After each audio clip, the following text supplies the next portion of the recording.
Hey, this is James Forbes with ConradBI. Hey, I was looking over our blog post this last week and wanted to share a couple other insights that I think would really help you out. All right, let's let the data speak.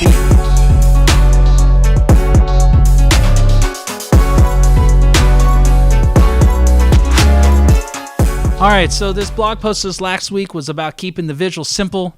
And I just want to reiterate something. First off, the value is in the data itself. Okay, so it seems like there's a whole lot of data analysts that whether they're doing descriptive or diagnostic analysis, or you've got some machine learning gurus doing some predictive or even prescriptive analysis, that there's always this tendency when you start out to make it flashy. Hey, the value is in the data. And I don't want to go reiterate what was in that blog post. I felt like the ConradBI family did a really good job of just hitting it, honing in on the need for simplicity. But I do want to take it a little step further beyond the what and into the why. The data itself carries the message. The purpose of the visuals is to express that message.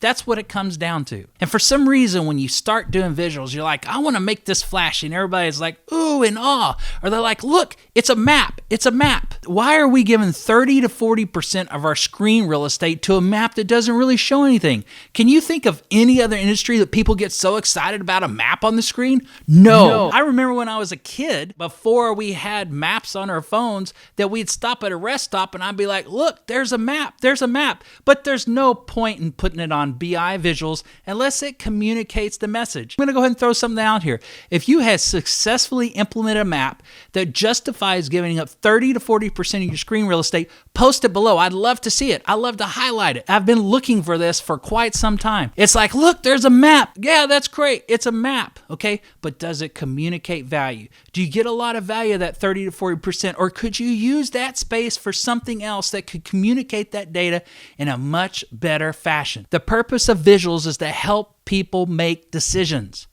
All the data on the screen should be geared around what decision you're trying to make. Sometimes that can fit on one page. Sometimes you might have to break it up into different groups of the decision on multiple pages. But make the data work for the user so that they can make good decisions. Okay, so there's one caveat to providing visuals to make a decision. When you're first starting out, when you're first introducing BI to people, sometimes it's necessary to not go straight to the predictive and the prescriptive, but to start in the descriptive area. Okay, so what am I talking about here? I'm talking about describing the data. Here's why. You go into a meeting, you describe the data in the first couple pages of your report.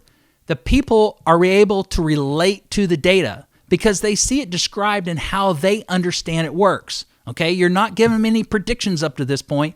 You're just telling them what they already know. Now, as they look at that data, they're going to be like, oh, yeah, look, that's cool. And you could sit there and even say, hey, look, that's an anomaly. What is that piece of data? Why does it dip in the line graph? And they're going to be like, oh, that's because on so-and-so date, so-and-so happened. And they get really excited and they invest in the data, okay? They are vested in what you're sharing. Then go to the page and go on to the diagnostic. Move from the hindsight into the insight, into the foresight. Move into predictive and prescriptive. You've established the base that you understand their data, and now you're going to attempt to tell them some things that maybe they don't know. And you know what? You're going to find they're going to be excited. The floodgates are going to open, and they're going to say, well, what about this? Can we do this? Can we do that? And then that's when the magic happens. One other thing I want to bring out here is you got to be careful when you do your visuals that you don't overstate your data. So here's an example. If you have a value that's fluctuating maybe between 60%, 60.1%, and 59.9%, and then you put it on a line graph and it looks like a straight line, and you're like, oh, you know what? I got to make it look like it's moving around a lot more. And so I adjust my y-axis so that it jumps up and down. If the company says, you know what, fluctuating that 0.1% up or down doesn't matter, don't make it look like it matters, okay? Leave it where it's just a straight line, or if that's not providing any value, don't show it, but don't overstate the data using visuals. Again, let the data speak. Let the visuals represent the message of the data. That's what you got to do. So now that we've established that we want the visuals to actually communicate the value of the data, let's make sure we don't give up screen real estate on visuals that don't matter.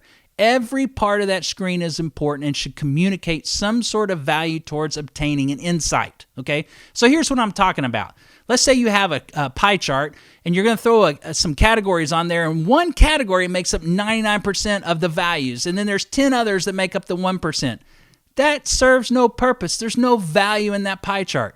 It would be better to create a separate report that's maybe these exceptions for the non-99 percenters, the 1%ers, and to break those out so you could do analysis and look at those.